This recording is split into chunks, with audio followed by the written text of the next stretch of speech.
Amoroso Padre Celestial, te agradecemos porque en tu gran misericordia nos has traído aquí una semana más y has llamado por medio de tu Espíritu Santo a cada uno de los presentes aquí. Y te pedimos, Señor, que seas con nosotros para que podamos entender, comprender y recibir con gozo las buenas nuevas que tú tienes para nosotros. Te pedimos también, Señor, que seas con aquellos que están tratando de conectarse o con aquellos que no van a poder por alguna razón estar esta noche con nosotros.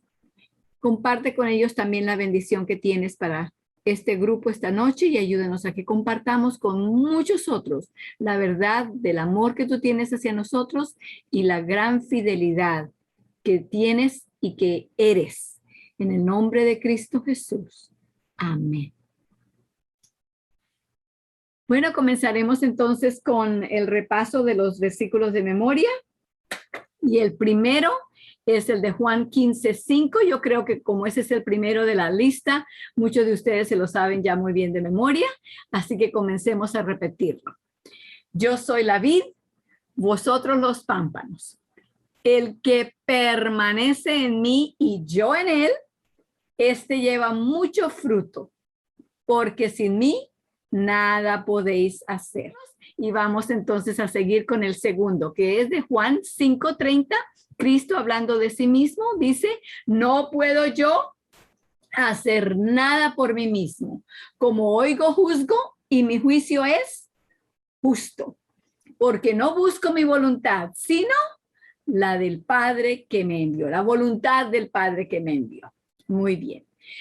El del tercer capítulo es Romanos 5:20 y habla de la ley, del pecado y de la gracia.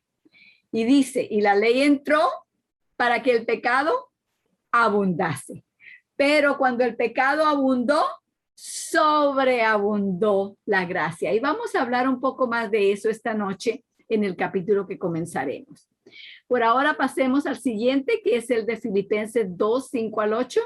Y ya por varias semanas lo hemos tenido para repasarlo, para aprendernos de memoria con calma. Y espero que ya para ahora también lo tengamos, si no está pulido completo, por lo menos que ya lo tengamos muy cerca a eso. Así que entonces repitamos juntos. Haya pues en vosotros este sentir o este pensar, ¿verdad? Que hubo también en Cristo Jesús, el cual siendo en forma de Dios, no tuvo por usurpación ser igual a Dios. Sin embargo, se anonadó, se vació a sí mismo, tomando forma de siervo, hecho semejante a los hombres. Y hallado en la condición como hombre, ¿qué hizo? Se humilló a sí mismo, hecho obediente hasta la muerte y muerte de cruz. Y veo allí que varios están repitiendo, puedo ver el movimiento de los labios y ver que gracias al Señor están aprendiéndoselo y el Espíritu Santo está haciendo su trabajo de fijarlo en sus memorias. Gloria a Dios. La semana pasada terminamos el capítulo número 4 de nuestros estudios, que se titulaba Salgo de mí mismo y entro en Cristo. Sin embargo, me gustaría que vayamos a la última página de ese capítulo, porque hay un par de verdades que me gustaría explorar un poco más. En la última página de ese capítulo habíamos estudiado en cuanto al hecho de que, a ver, ¿y dónde estoy? Que no consigo aquí. Oh, aquí estamos. En Juan, el capítulo 17, del 20 al 23, habíamos leído eso en la última página, y allí se nos decía que Jesús estaba orando en el jardín de Getsemaní, y una de las cosas que pidió en esa oración fue cuando dijo, y no ruego solamente por estos, sino también por los que han de creer en mí por la palabra de ellos.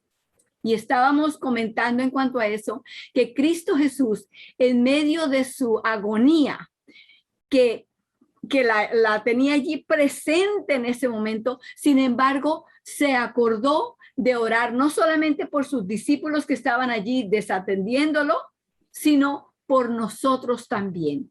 Cristo oró por nosotros. Ahora déjenme preguntarles, ¿creemos que esa es la única vez que Jesús ha orado por nosotros? No, ¿verdad? Él sigue orando por nosotros. Él ora por nosotros continuamente. Y entonces por eso me gustaría que vayamos al libro de Lucas.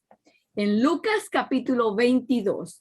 Fue también en ese mismo tiempo, ese mismo día, en esa misma situación de dolor y agonía que Cristo estaba sufriendo. Allí lo vemos pensando en otros. Lucas capítulo 22. Y vamos a empezar con el versículo 31. Lucas 22, versículo 31. Les doy un momento para que lo busquen y entonces comenzaré. Lucas 22, versículo 31. Ok, entonces comienzo a leer. Dijo también el Señor: Simón, Simón, esto le está hablando a Pedro, ¿verdad? Simón Pedro. He aquí Satanás os ha pedido para zarandaros como a trigo. Mas yo he rogado que tu fe no falte. Y tú, una vez vuelto, confirma a tus hermanos. Cristo sabía que Pedro iba a tener una noche muy terrible. El Señor sabía que la tentación del enemigo lo iba a aferrar, lo iba a agarrar, como se dice, por el cuello. El Señor sabía que Pedro no podía hacerle frente a la situación y estaba orando por él. Y no solamente oró por él, sino que le dijo, ahí está una clave para nosotros. Cuando oramos los unos por los otros, cuando estamos en oración por alguien, es bueno hacerle saber si se puede y si es apropiado, hacerles saber que están en nuestras oraciones, para que no se sientan solos, para que sientan ese vigor, ese ánimo que nos podemos dar los unos a los otros. Y Jesús le dijo, esta noche, el diablo te va a agarrar como un perro agarra a una muñeca de trapo. Ustedes saben cómo hacen, ¿verdad? Y mueven la cabeza así. Te va a zarandear. Qué lástima que Pedro no entendía, al menos en ese momento, lo terrible de lo que Jesús le estaba hablando. Porque en el versículo 33 le contestó. Él le dijo, Señor, pronto estoy a ir contigo a una cárcel y a muerte. Y él le dijo, Pedro, te digo que el gallo no cantará hoy antes que tú niegues 3 veces que me conoces.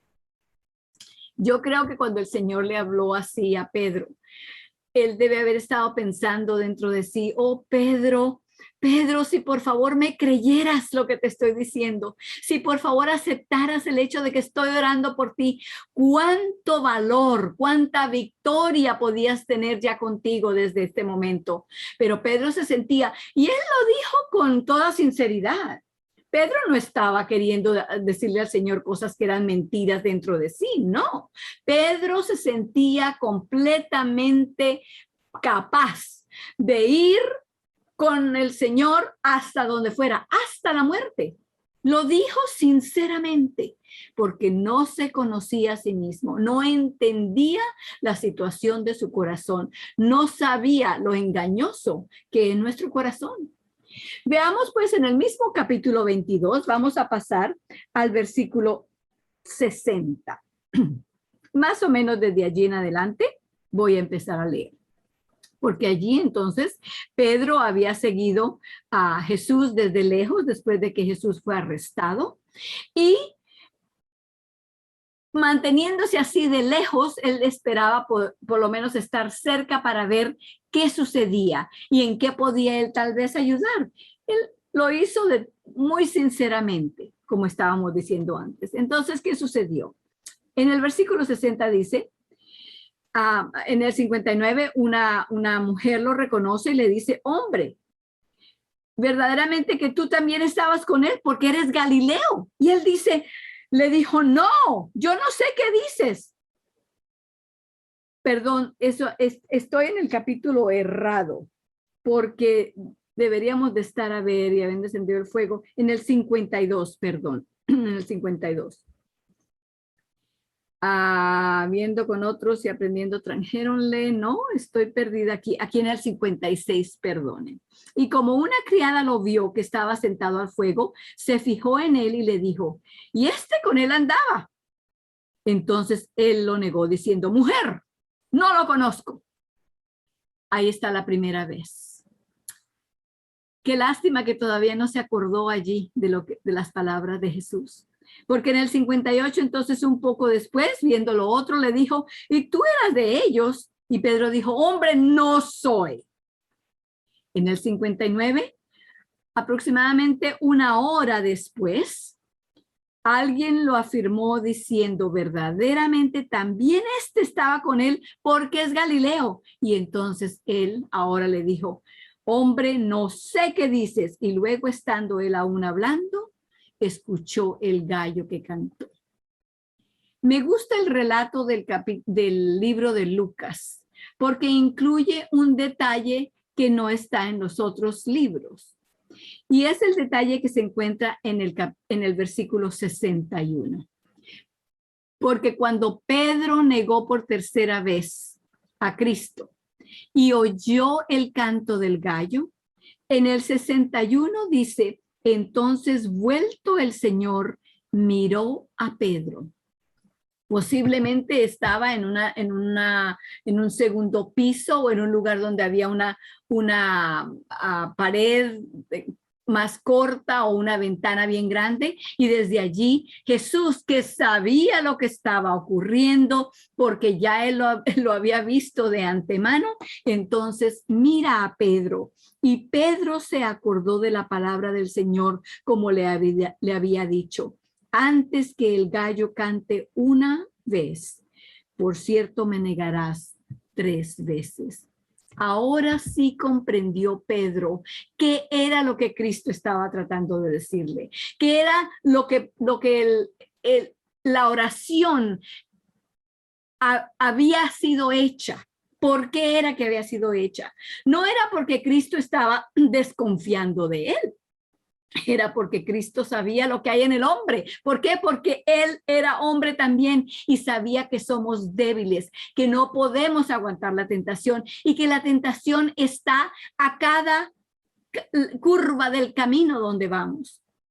Ahora entonces Cristo miró a Pedro. Allí donde se encontraron estas miradas, me gusta pensar, y quiero que ustedes lo hagan también, ¿qué clase de mirada sería la que Cristo le dio a Pedro en ese momento? ¿Sería una mirada de enojo? Ay, ¿cómo puedes atreverte a hacer tal cosa? ¿Sería una mirada de ¿me la vas a pagar? ¿Sería una mirada de tristeza? ¿Sería una mirada de perdón? Cualquiera que haya sido, no sabemos exactamente, sabemos que no fue de enojo, pero sí sabemos que tocó el corazón de Pedro, porque Pedro salió de allí y dice que en el 62, saliendo fuera Pedro, dijo, lloró amargamente, porque se dio cuenta ahora que no podía confiar en sí mismo y que había traicionado al mejor, al más cercano, al más valioso de todos sus amigos. Se dio cuenta de que las palabras que le había dicho a Cristo en respuesta al anuncio de que él estaba orando por él habían sido palabras de orgullo, palabras de suficiencia propia, palabras de justicia propia. Y allí está para nosotros, hermanos, un modelo, una ilustración de qué no hacer. No confiar en nosotros mismos, no podemos, porque si pudiéramos confiar en nosotros mismos, Cristo no hubiera tenido que venir a morir por nosotros. Pedro aprendió esa lección de una manera muy amarga y nos muestra allí que Jesús no oró solamente una vez. No fue solamente cuando sintió el peso de la carga del pecado que llevaba. No. Cristo oraba todo el tiempo y en medio de su agonía, en medio de su dolor, a medida que se le avecinaban todas aquellas pruebas, todas en una sola, estaba orando por Pedro, estaba orando por sus discípulos. ¿Por qué? Porque él sabía que ellos lo iban a necesitar y él sí hizo lo que decía el título de nuestro capítulo anterior. Salgo de mí mismo y entro en Cristo. Él no pensó en sí mismo, salió de él y en vez de estar todo pobrecito yo, estaba orando por sus amados discípulos para que ellos no cayeran en tentación. Así que nuevamente aquí tenemos a Cristo como ejemplo nuestro. Salir de nosotros mismos y entrar en Cristo. ¿Qué está sufriendo Cristo a causa de nuestras decisiones? ¿Qué le estamos causando a causa de la forma en que nos tratamos los unos con los otros? Cuando le hacemos daño a alguien, cuando le causamos dolor a otra persona, ¿le estamos causando dolor a quién? A Cristo, porque Cristo es uno con ellos, así como Él es uno con nosotros también. Ahora entonces les pido que pasemos al capítulo nuevo y espero que lo hayan recibido y que hayan podido imprimirlo. Se titula Listo cuando tú lo estés. Tenemos a una persona nueva aquí. Bienvenido a nuestro grupo. Quiera Dios que pueda tener una bendición del estudio de esta noche. Gracias, mi amor. Feliz noche. Oh, qué bien. Listo cuando tú lo estés. Comienza el capítulo con la traducción de 2 líneas de un himno en inglés. Habla de la gracia y dice, oh gracia, a ti cuán gran deudor a diario estoy obligado a ser. Y quiero también que pensemos en esto. Si meditamos en la gracia que tenemos, comprendemos ese don tan grande que tenemos de Dios, lo apreciamos continuamente, nos damos cuenta que lo necesitamos y lo usamos todo el tiempo. Sería bueno que pensáramos en eso para darle gracias a Dios por la gracia que Él nos extiende y que no la mantiene allí agarrada para Él solo, no, la da y la da libremente. Y comienza entonces el capítulo con Romanos 5, 20 y 21, que ya repetimos el 20 cuando estábamos repasando nuestros versículos de memoria, y dice, y la ley entró para que el pecado abundase, pero cuando el pecado abundó, ¿qué ocurrió? Sobreabundó la gracia.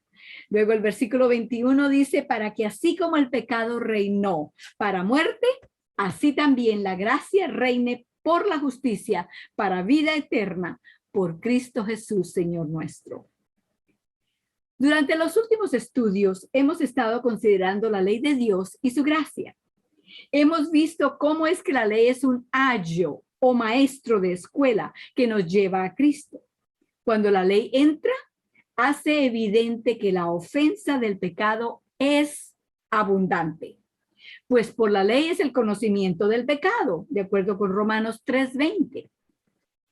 Para que la gracia viniera, la ley necesitaba entrar para crear en el hombre un sentido de necesidad y por tanto un anhelo y un deseo de algo mejor, de una medicina, de un remedio, de lo que necesita para su condición, ¿verdad?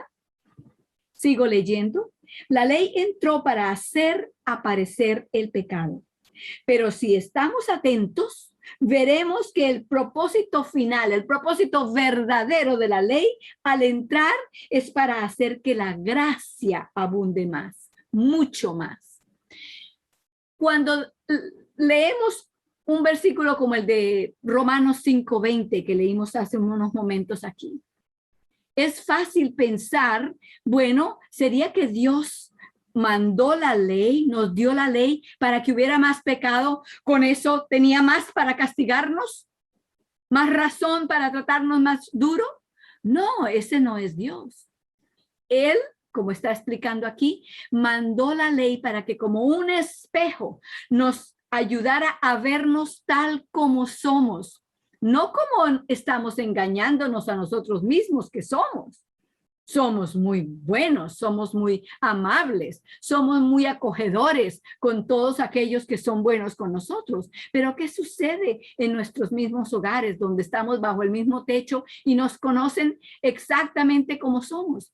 ¿Qué clase de personas somos?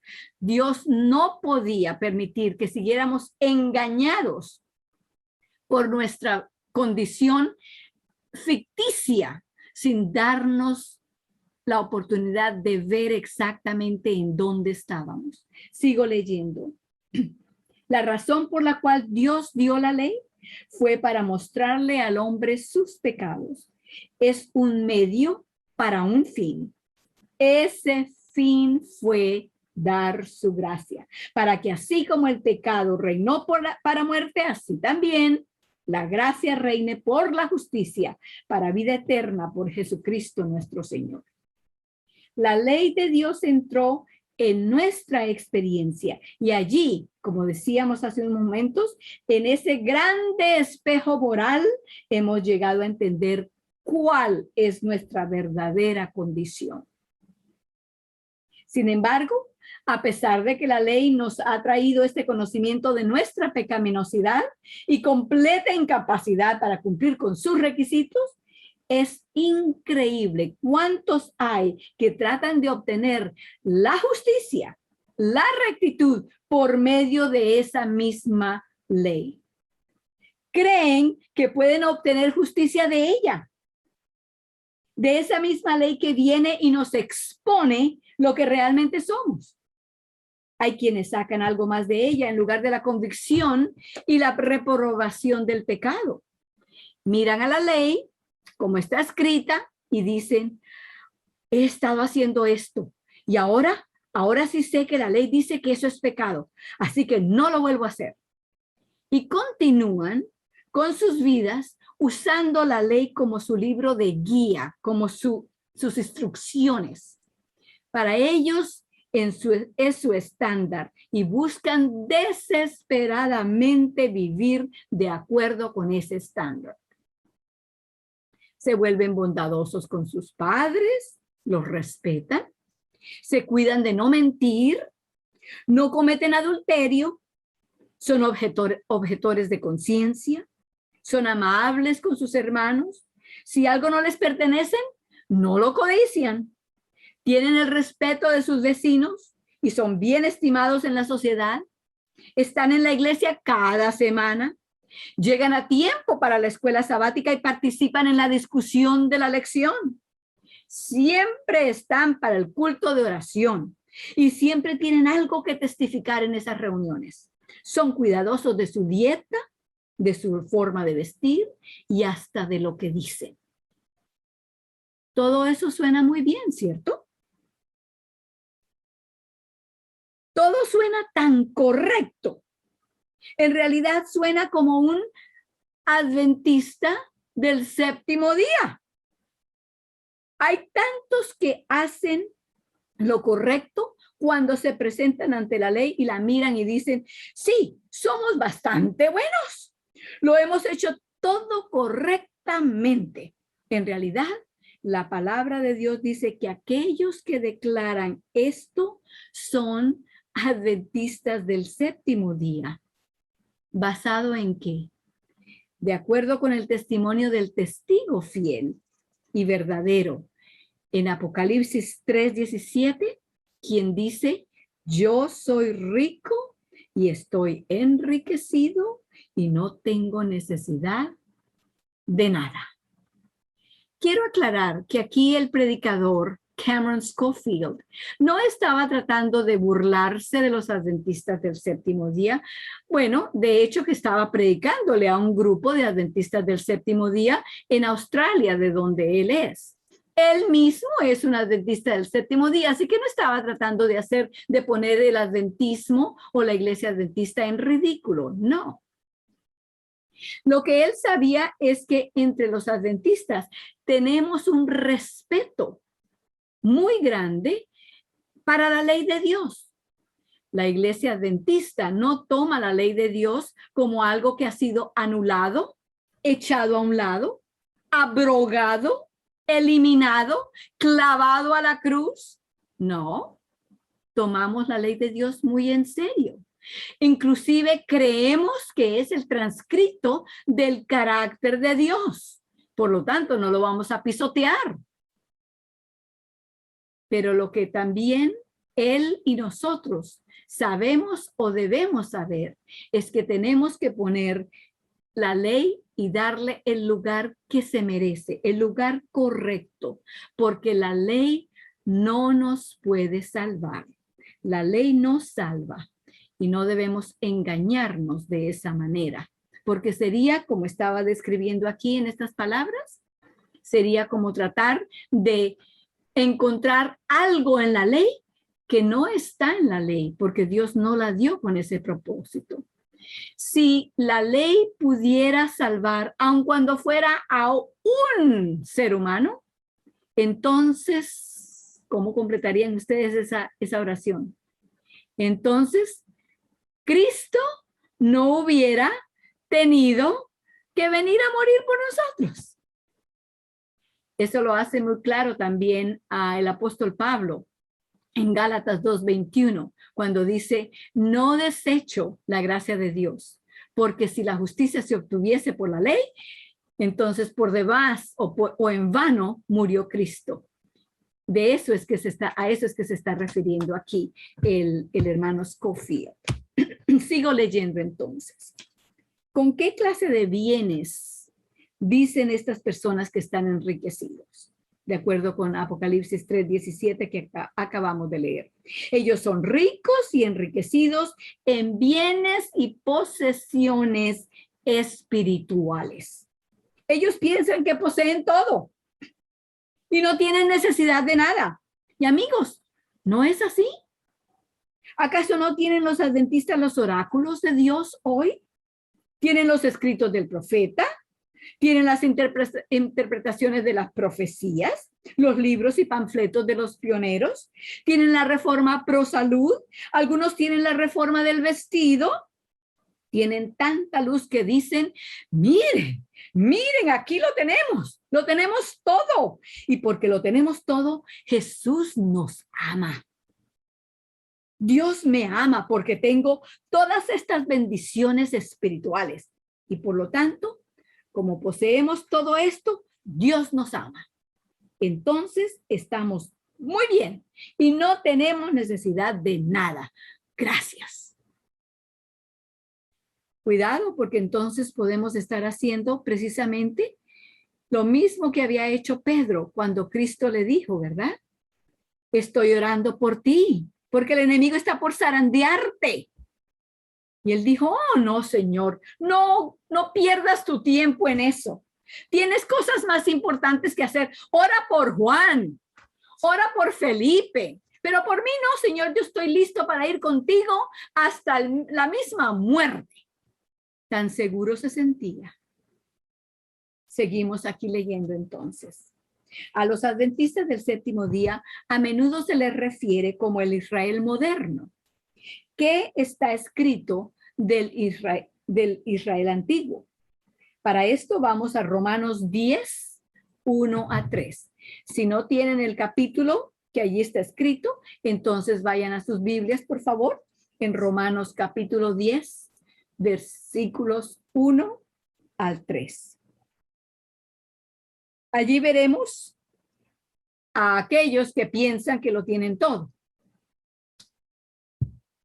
Romanos 10, 1-3.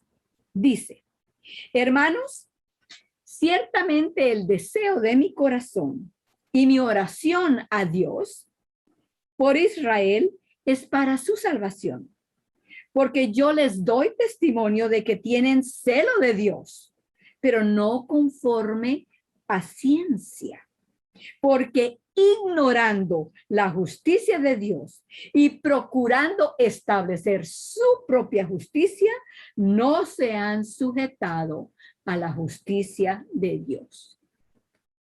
Prácticamente describe allí otra vez La situación de Pedro, cuando Cristo le habló y le dijo, estoy orando por ti. Oh, no, no necesito de tu ayuda, Señor, yo tengo la mía propia aquí, yo estoy bien. Tranquilo. Tienen celo de Dios, el celo por Dios, por sus caminos, por su ley. Pero ¿cuál es el problema con ese celo? No es conforme a ciencia, o sea, conforme a conocimiento. Oh, yo conozco los 10 mandamientos, dice aquí el predicador. Me los aprendí de memoria cuando era niño. Incluso me paré delante y los recité en la iglesia, en frente de la congregación. Estamos ya en la página 68. Honestamente lo hice. Tal vez tú lo hayas hecho también, pero yo era ignorante de la justicia o rectitud de Dios. De acuerdo con nuestros estudios anteriores, ¿qué fue lo que aprendimos acerca de la ley? ¿Qué es lo que pone el clavo final, por así decirlo, al ataúd? ¿Qué era? Descubrimos que la ley requiere una obediencia perfecta. ¿Pero de quién es esa obediencia perfecta que requiere? La obediencia perfecta de Dios. La justicia o rectitud de Dios es lo que la ley demanda, porque después de todo, hermanos, ya hablamos, ya dijimos, ¿verdad? Es el transcrito del carácter de Dios. Así que eso es lo que busca, el carácter de Dios. Una vez, hace ya varias semanas, comparamos esto con el transcrito del carácter de cualquiera. Y decía yo, si yo voy y escribo en un papel y digo, bueno, esta es la forma en que Humberto se comporta, y escribo allí, digo, yo conozco qué hace, cómo dice, cómo trabaja, y escribo allí, y bueno, aquí está el carácter de fulano. Y voy y se lo doy a otra persona y le digo, mira, aquí está, así es que tienes que vivir tú. Por mucho que esa persona trate, nunca le va a calar la personalidad o el carácter de esa persona a la descripción que yo le doy, porque esa persona no es Humberto. Así, de la misma manera, la ley de Dios, siendo el transcrito del carácter de Dios, solamente cala con el carácter de Dios. Seguimos adelante porque hay más puntos en cuanto a esto. Ella requiere obras perfectas, ya que la justicia es obrar en perfección. Pero además de eso, la ley quiere y acepta las buenas obras de Dios. Eso es lo que en realidad ella quiere. El enfoque de uno de nuestros estudios anteriores fue en cuanto a esto, y nos dimos cuenta que no hay nada que nosotros podamos ofrecerle a la ley. Absolutamente nada. ¿Poseo yo las buenas obras de Dios? ¿Las posees tú? ¿Son todas mis buenas obras equivalentes y tan buenas como las obras de Dios? Ahora escuchen aquí algo que verdaderamente podemos entender. Dice, en verdad que algunos dirán, bueno, si lo correcto es correcto y yo he hecho lo que es correcto, entonces he hecho aquello que es correcto. Ahora, si Dios ha hecho lo correcto y yo he ido y he hecho lo mismo de la misma manera que Dios lo hizo, entonces debo haber hecho lo que es correcto. Ah, pero ahí está un secreto, ¿verdad? ¿Captamos la idea de esto? Si Dios lo ha hecho de esta manera y al seguirle yo lo he hecho igual que Dios lo haría, entonces ¿no lo he hecho correctamente? La respuesta es no, porque yo lo hice. Una vez que yo lo hago, ya no es lo que la ley demanda, ya no es lo que la ley busca, ya no le cala a la ley, porque no es lo que Dios ha hecho. Puede que lo haya hecho exactamente como Dios, pero ¿quién lo hizo? Fui yo. Tiene que ser Dios quien lo haga. Puedes ver, la ley demanda de nosotros una justicia perfecta. Y lo que significa esto, su definición de justicia perfecta es esta: una vida de no haber hecho absolutamente nada malo, sino una vida totalmente llena del hacer de Dios en mí. Desde el día en que nacimos a través de todos los días de nuestra vida y hasta el mismo momento de nuestra muerte. Se van poniendo las cosas un poco más serias, ¿verdad? Seguimos adelante. Siendo que somos los buenos adventistas del séptimo día, ¿habremos sido ignorantes de la justicia de Dios, del buen hacer, del obrar de Dios? ¿Habremos estado tratando de establecer nuestra propia justicia o rectitud? La palabra de Dios nos dice que eso es lo que hemos estado haciendo. También nos dice que no lo hemos comprendido estas cosas como deberíamos haberlas comprendido. ¿Y cuántos de nosotros lo hemos intentado una y otra vez? Hemos modificado nuestra dieta. Incluso hasta pudimos haber cambiado nuestro estilo de vestir. Hemos hecho todas estas reformas, pero ¿lo hemos hecho bien? ¿Lo hemos hecho correctamente? La ley exige obras justas y perfectas, pero no de ti, tampoco de mí. Podemos esforzarnos en ser correctos, como querramos, pero eso es irrelevante para la ley. Todavía estamos bajo condenación, estamos condenados. Sigo recalcando este punto porque es supremamente importante que lo tengamos bien claro. No hay nada en nosotros mismos que pueda complacer a la ley. Nada. Podemos ver bien claro esto en el ejemplo de Abraham. Estudiamos un poco en cuanto a Abraham hace no mucho, ¿verdad? Abraham pensó que tenía que hacer algo para efectuar su propia salvación. Y ahora, por causa de lo que él pensó, tenemos guerra en el Medio Oriente. Porque él y su esposa manipularon las cosas para tratar de tener aquel hijo a través de cuyo linaje vendría el Salvador.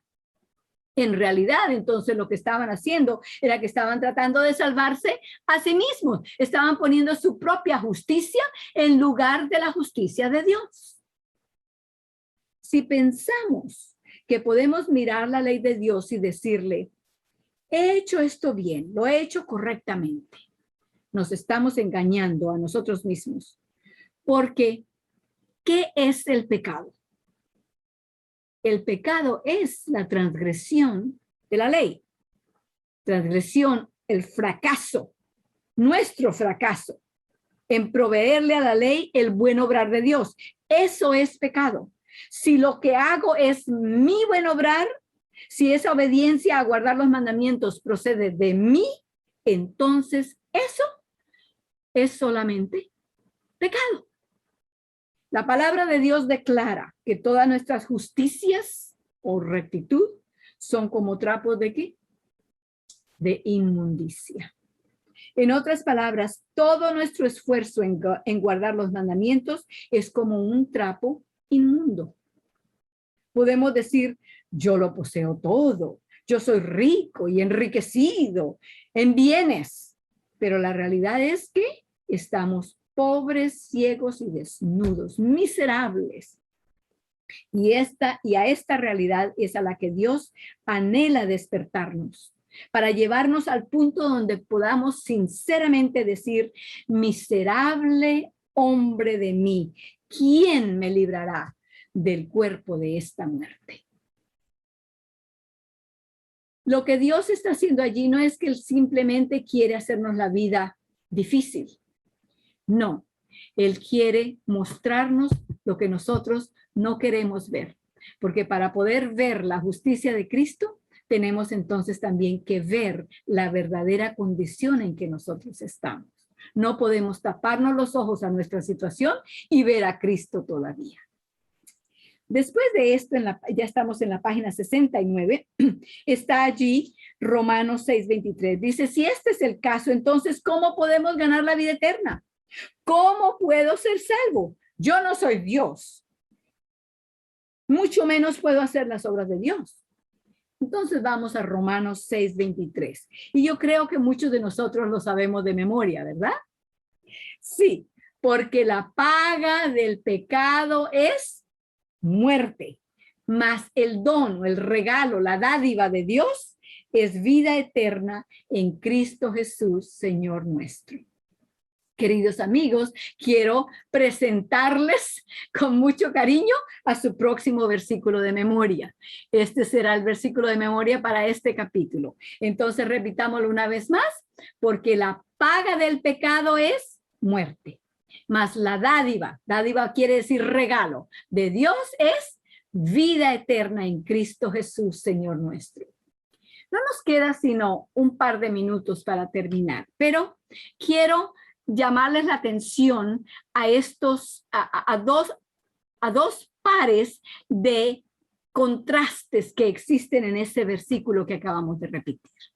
Dice la primera parte, la paga del pecado es muerte. La segunda parte dice, el regalo o el don de Dios es la vida eterna. Tan diferente como es un regalo de un pago, de un salario, así de diferente también es lo que le sigue. Muerte y vida eterna no es lo mismo tampoco, son completamente opuestos.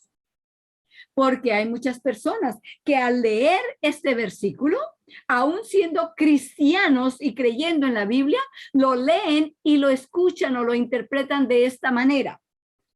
Porque la paga del pecado es la vida eterna en cierto lugar, y el regalo, el don de Dios es la vida eterna en Cristo Jesús, Señor nuestro, en otro lugar. No es la vida eterna para el pecado y la vida eterna para el regalo de Dios.